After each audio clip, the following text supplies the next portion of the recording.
Então, boa noite, meus irmãos. Hoje a gente vai iniciar, a nossa conversa com um conto de um sábio, que era muito consultado numa cidade. Era um senhor oriental, de origem oriental, que tinha um vasto conhecimento. Então, naquela aldeia onde ele vivia, todo mundo se consultava com ele. E tinha um senhor de posses, que durante a vida dele, desde a juventude, até no momento que ele casou, constituiu família, ele sempre buscou orientação. E durante a vida dele, ele levou junto sempre as duas filhas pequenas, que observaram o comportamento daquele senhor, tudo. E chegou um momento onde elas cresceram e foram estudar fora. E quando elas voltaram, ele convidou elas para ir lá conversar com ele, talvez ele pudesse trazer alguma instrução. E as duas filhas, muito inteligentes, estudadas, começou a ter contato com a cidade grande, começou a dominar, esse conhecimento. E falava para o pai dele: mas pai, ele não sabe de tudo. Não, filho, você pode ter certeza que para toda pergunta ele vai ter uma resposta.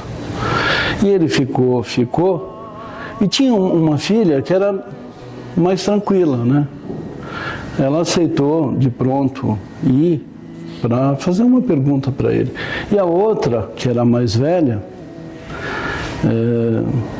com aquele sentimento de achar que conhecia tudo, ela achava que não tinha nada para perguntar.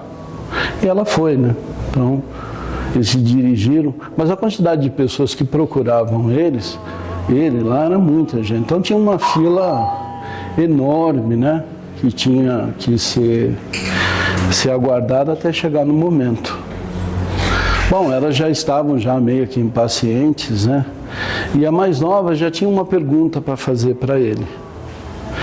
E aí a mais velha não tinha, mas ela, com a malícia dela, ela queria de alguma forma surpreender aquele sábio e tentar colocar ele em alguma contradição. Bom, chegou um momento ali, onde a primeira filha foi e fez a pergunta, ela ficou satisfeita com a resposta e voltou. Aí foi o pai, enquanto o pai estava conversando com o sábio, essa filha mais velha foi ali no jardim e pegou uma borboleta. Então ela na fila, ela pensou com ela: eu vou perguntar para ele se essa borboleta que eu tenho na mão, se ela está viva ou se ela está morta. Se ele falar que ela está viva, eu amasso ela e vou mostrar que ela está morta. Agora, se ele falar para mim que ela está morta, eu abro a mão e deixo ela voar. Então, ou seja, de uma forma ou de outra, ele não vai acertar, ele não vai ter a resposta como diz, que ele tem resposta para tudo. Ele vai errar na resposta e assim o meu pai vai deixar de ficar insistindo, porque o conhecimento que eu tenho hoje já é o suficiente para mim não ter que ficar dependendo e nem precisando de orientação de ninguém. Isso é um pouco parecido com os mundos de hoje, Às vezes, até a gente mesmo na juventude, a gente acredita que a gente tem um conhecimento total. Mas a gente sabe que a gente não pode subestimar, as pessoas mais velhas que têm experiência, Conhecimento é uma coisa, sabedoria é outra, O conhecimento é você saber, a sabedoria é a prática, A vivência de você fazer algo não só por você, mas por aqueles que estão em volta, trazer o bem comum, de uma certa forma. Bom, e aí, todos ansiosos e o pai meio nervoso, porque ele sabia que o olhar da filha estava um olhar malicioso. E ele sabia de alguma certa forma que ali teria alguma pergunta que não fosse uma pergunta feita com uma boa intenção.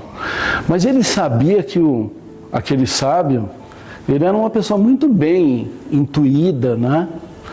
Porque a questão da própria sabedoria, ela vem com o próprio desapego das coisas do mundo, né? Então você passa a viver de uma forma, os sábios, eles vivem de uma forma incondicional. Esse amor incondicional que a gente está lutando para aprender, eles já dominam, né? Então, quanto mais o nosso coração for leve nesse sentido, uma melhor comunicação que a gente tem com Deus, né? Através da intuição. Bom, e aí chegou o momento daquela moça que parou na frente dele e ela olhou bem no fundo dele, do olho dele, e disse: eu tenho uma pergunta para o senhor, não é? E aí ele disse: pode fazer a pergunta, minha filha, né? Ela pegou e disse: bom, eu tenho aqui na minha mão uma borboleta. E como meu pai falou que você tem uma resposta sempre certa, né? Se eu tenho uma sabedoria e consegue adivinhar, eu gostaria de saber que o senhor me dissesse se essa borboleta está viva ou se ela está morta. Aí ela pegou, mostrou para ele e colocou na frente dele, e ele tinha que dar uma resposta. Aí ele pegou, olhou para ela e falou: depende de você. Então, naquele momento, ela não esperava que ele ia responder aquilo, porque ele já sabia a malícia e a decisão que ela teria. Então, esse depende de você, ele está muito relacionado com as questões divinas, principalmente naqueles momentos mais tumultuados da nossa vida, onde as águas estão mais turvas, a gente não consegue enxergar um caminho, né? Porque assim, se Deus ele tivesse criado a gente para que ele tivesse que tomar todas as decisões, ele não teria criado. Ele criou a gente com uma função. E ele deu justamente a nossa inteligência, que é para ela seja utilizada para o bem e para o bem comum. E toda vez que você utiliza ela dessa forma, você faz esse link, essa conexão. Tem pessoas hoje que usam a inteligência para o lado negativo. Ou próprio usar a própria inteligência para se sobrepor sobre as pessoas, né? Ou inferiorizar outras pessoas. Então, essa sabedoria que ela vem da vivência, da experiência de vida, ela provou que por diversas vezes na vida, a gente até imaginou que a gente estava passando aquele problema, que não ia conseguir passar, e a gente queria uma prova de Deus, e aí Deus não deu, e a gente ficou no meio do caminho, mas mesmo assim, a gente conseguiu continuar andando, as coisas foram se arrumando, e a gente olhou, e depois a gente voltou a estabelecer essa fé, essa comunhão com Ele, e fomos indo, né? Mas hoje não tem nada de concreto que a gente possa falar, porque a fé, ela é algo que a gente se sente, é algo que é dentro do nosso coração, né? E a gente sabe que ela, muitas vezes, ela funciona na maneira de um termômetro, né? Porque você ter fé enquanto tá tudo bem, todo mundo tem fé. Agora, a fé mesmo é na hora da provação, da dificuldade, onde realmente você confia em Deus, sabe que o que está sendo feito. Então, esse tema fé, né, e esse passo, né, que a gente precisa dar para que essa fé seja materializada, né, é mais ou menos assim: eu vou fazer uma promessa, mas eu só vou pagar a promessa depois que eu receber a graça. Aí fica aquela pergunta: você recebeu a graça por causa da promessa ou foi por causa da fé que você tem? Ou se você não pagar a promessa, aquilo que você pediu vai ser desfeito. Deus não é assim, né? Mas isso não pode ser um desencargo de consciência, porque você empenhou alguma coisa em cima daquele pedido. Então é lógico que se você empenhou, você tem que cumprir com aquilo que você colocou. Mas o que a gente precisa entender é que a gente não precisa colocar Deus em teste. Né? A gente não precisa falar, olha, se eu receber isso, eu prometo ir de joelho daqui até na Aparecida. Então, Deus ele não quer que ninguém fique, né, todo esfolado, machucado, tudo isso, mas é aquele momento que a pessoa abre mão ou vai fazer um esforço maior. Ou justamente aquilo que ela mais gosta, ela abre mão de fazer, que nem a Quaresma é isso, né? Então, a gente sabe, isso daqui, hoje a fé, ela foi modificada ao longo dos anos pela própria evolução da humanidade, que passou a ter acesso à tecnologia, tudo. Então, algumas crenças foram acabando caindo no meio do caminho. Mas também aquela comunhão com Deus também, Deus ele foi perdendo espaço na vida das pessoas para outras coisas. E não que ele quisesse que a gente ficasse enfiado dentro de uma igreja ou um templo o dia todo. Mas que a gente escolhesse aquele tempo hoje para poder fazer isso. A gente pega hoje um feriado de Sexta-feira Santa, tem gente fazendo churrasco, tem gente pegando aquele feriado para passear, mas é um dia que era determinado para a gente pensar naquilo que o Mestre passou por todos nós. Você pega o dia de finados também, é a mesma coisa. Tem pessoas que vão no cemitério, tem pessoas que não vão, tem gente que está fazendo festa, tem gente que vai isso. Então, assim, aquela questão daquela intimidade com Deus, ela está se perdendo. E com isso eu pude perceber indo para a Europa. Se você vai na França, é um sentimento gelado, não tem um sentimento de fé lá. Você vê a Catedral de Notre Dame é mais um local de visitação. Hoje nós não temos uma fé muito grande para São Sebastião, temos, né? Tem as igrejas lotadas. Eu fui numa missa da igreja de São Sebastião, na igreja dele, lá onde ele foi martirizado, que foi feito lá, estava 3 pessoas dentro da igreja dele. O povo que mora em Roma, na Itália, eles mesmos não vão. Então, perdeu-se a força do ensinamento. Mas por quê? O ensinamento, ele foi corrompido. Ele foi utilizado para subtrair, para adquirir poder. E aí foi criado meio que um pedágio, né, entre o homem e Deus. Então, realmente, por isso que resfriou a fé de muita gente. Hoje não dá, né? A gente vê também o quanto que existe uma fé cega, né? Curas que se colocam na televisão, tudo, mas tudo é uma pessoa que tinha uma dor aqui e que estava doendo, aí levantou, saiu andando. São coisas palpáveis, né? Porque a verdadeira cura é aquela coisa de dentro, tem que fazer exame, tem que provar, ver que a pessoa tinha aquilo, deixou de ter. Aí ela tem a bênção, é por causa da pessoa ou do local? Não, é por causa do merecimento dela. E esse merecimento todo mundo merece. Agora, a grande questão, que tem aqueles que merecem por merecer já porque tem uma conduta impecável durante a vida, e tem aquele outro que vai merecer também, mas é colocado uma condição. E essa condição é ele mudar alguma coisa que não está desconexo com Deus, com aquilo que é o correto. Então, o merecimento todo mundo tem, né? Então, nós estamos entrando para a cirurgia, né? Esse ano eu falei 21 anos que eu faço cirurgia, né? Eu sou instrumento do Dr. Ângelo. Eu já vi de tudo. Então, assim, todo mundo foi curado? Não. Mas por quê? Ineficiência? Não. É porque muitas vezes a pessoa não quer mudar o jeito dela ser, e aí não tem como, né? Porque ela está fazendo, às vezes a maneira que a pessoa está prejudicando ela mesma, e ela não consegue enxergar isso. Tem pessoa que se preocupa excessivamente com todo mundo e com ela não se preocupa. Ela faz tudo, mas ela não para tomar um copo d'água. não para poder se alimentar, está com a cabeça sempre pilhada, se preocupando com tudo. É nesse sentido, entendeu? Então não adianta, vem uma cura, você volta com a mesma forma de ser e não faz aquela mudança, a doença ela vai voltar. Né?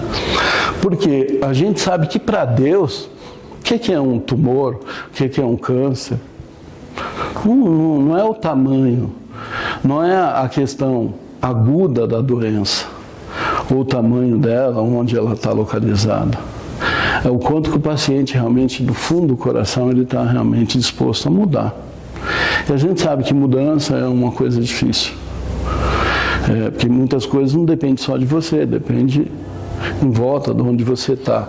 Mas se você mudar aquilo que está na tua mão, está ótimo. Deus ele sabe que você fez a tua parte.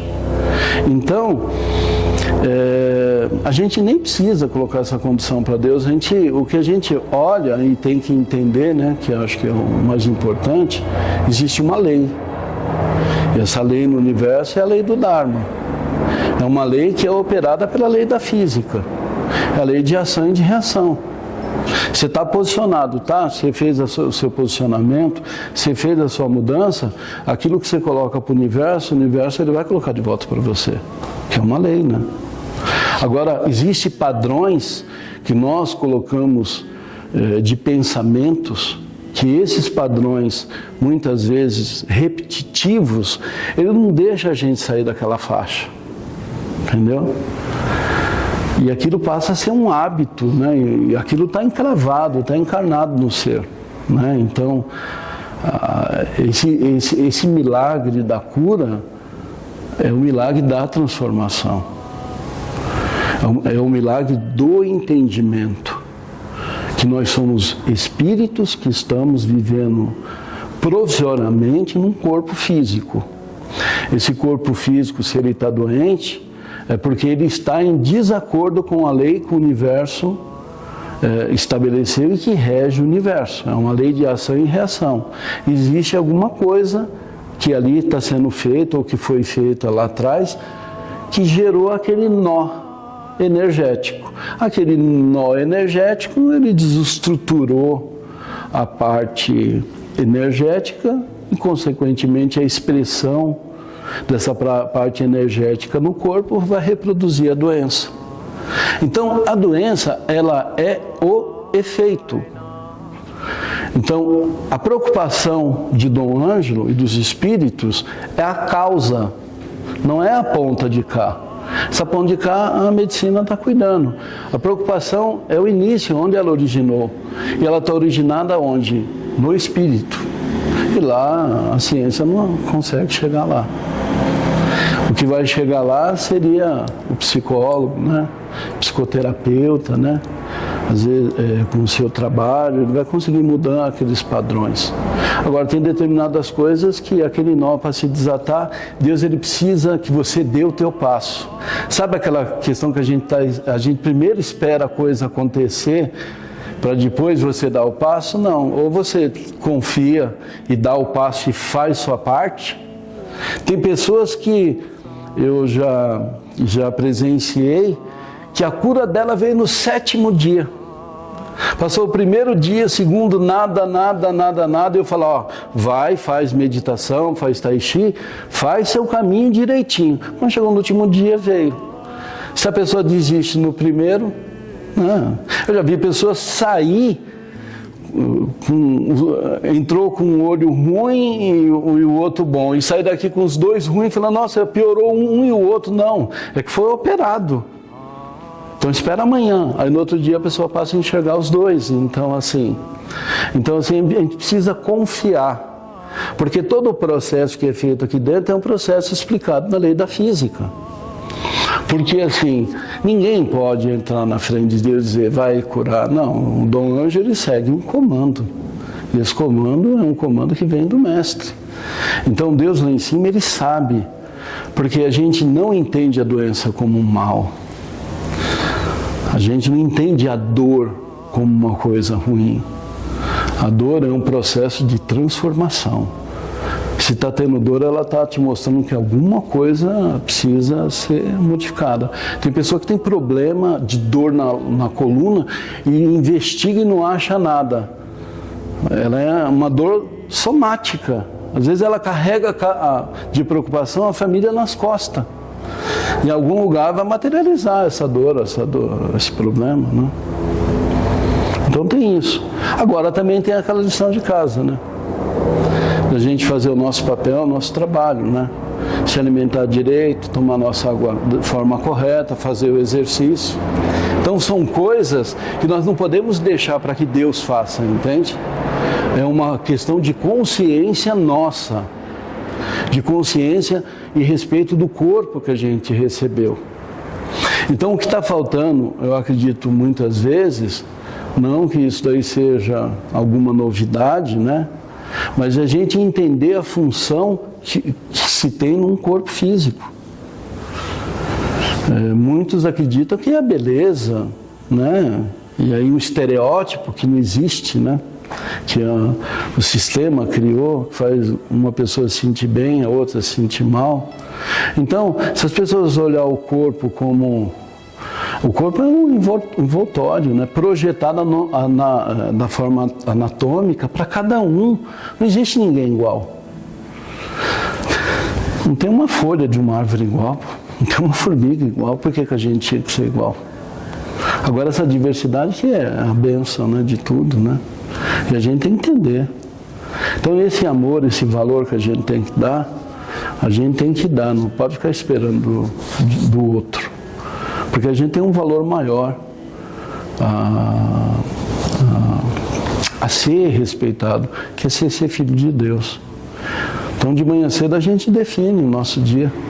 De manhã cedo que a gente define se a gente vai matar a borboleta ou se vai deixar a borboleta voar, né? Porque se você começar de manhã com um pensamento negativo, com coisas que não são boas, o seu dia vai ser péssimo. Mas a gente decidiu que fosse assim. Agora, se você decidir acordar com bom humor, colocar uma música, tomar um banhinho, fazer seu tai chi, se alimentar, agradecer pelo cafezinho que você tem na tua mesa, seu pedacinho de pão. Antes de almoçar, você agradecer que você tem um arrozinho no prato. Então, são coisas simples que eu acredito que Deus sente falta. Entendeu? Quantos que levantam de manhã cedo? Obrigado, Deus. Ajoelha, beija o chão e fala, obrigado, Deus, porque eu tenho uma casinha para morar. Aí terminou o final do dia, obrigado, Pai, pelo dia que o Senhor me deu. Então, essa relação que melhora, né? Às vezes a pessoa passa uma mensagem para todo mundo. Para esse, para aquele que nós temos que passar a mensagem, a gente não passa. E ele tem essa relação íntima com a gente, porque ele é nosso Pai, poxa. Nós somos feitos de uma parte dele. Eu acredito que todos nós juntos somos o organismo dele. Entendeu? Então, essa relação ela é assim, ela é muito simples, né? Ela não é uma coisa decorada. Então, o valor das coisas para Deus, eu acredito que estão nas coisas que são espontâneas. E se a gente começar a fazer isso, pode ter certeza que vai melhorar. As coisas vão melhorar. É porque você se posicionou, entendeu? E aí as coisas vão fluir. Porque às vezes a falta de fluência é a falta de disciplina. A falta da gratidão e do reconhecimento. Eu sempre penso que nós não temos que pedir para Deus. Nós temos que agradecer. Porque Ele não dá porque a gente pede. Ele dá porque a gente precisa. Ou porque a gente merece, porque é aquilo que é bom. Né? Um filho precisa pedir comida para a mãe? Não. Deus, Ele sabe o que a gente precisa. Então é só a gente fazer a nossa parte e estreitar essa relação com Ele. Para a gente estreitar essa relação de que jeito? Com bom humor, com agradecimento. É claro que a vida é cheia de problemas, não dá para você ficar dando risada todo dia. Mas também a gente não pode ficar reclamando todo dia, né? A gente não pode, né? E a gente tem que filtrar realmente o quanto é reclamação e o quanto a gente tem responsabilidade nessa reclamação. Ah, fulano de tal não me trata bem. Então tá, então quanto que a gente deu liberdade para essa pessoa nos maltratar?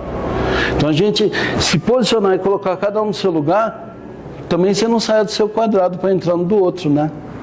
Deixa cada um fazer a sua parte. Porque às vezes a gente gasta muito tempo tentando ajudar alguém que não quer ser ajudado. Então não adianta, né?